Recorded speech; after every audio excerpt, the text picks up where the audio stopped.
Sobrang halaga po dahil yung pamasahe po nila ay inutang po namin.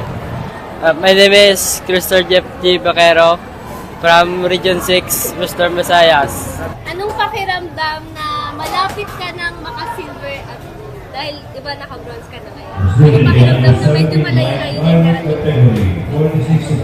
Masaya po at nakakabahan din po para sa parating na laban ulit bukas. Ano yung mga preparations na ginagawa mo para makasungkit ng goal? Hard training lang po at disiplina sa sarili. Habang nasa court, boxing ring ka kanina, ano yung mindset mo, yung nasa isip mo? Manalo po. Kanina nabanggit na nandito yung mga magulang mo, pero dito rin sila natulog mismo sa stage. Sa City Hall po. Sa City Hall, doon sila mismo natulog. Wala silang nakuhang hotel. Bakit kaya? Pwede mo ba kaming kwentuhan? Hindi ko rin po alam kung ano eh. Hindi ko rin alam. Anong pakiramdam na nandito yung mga magulang mo ngayon para suportahan ka kahit na wala silang maayos na tutuluyan?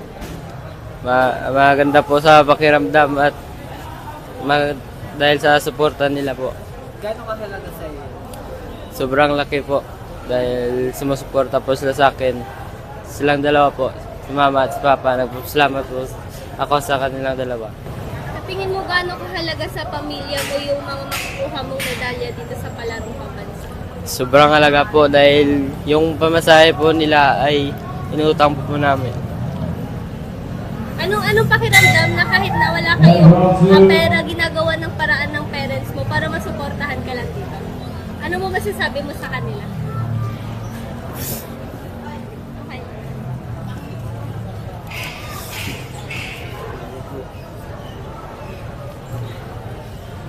Okay. Sabi mo sa parents mo na kahit na wala silang pamasahe, ginagawa nila ng paraan masuportahan ka lang. Maraming salamat po sa suporta at sa paggabay sa akin po.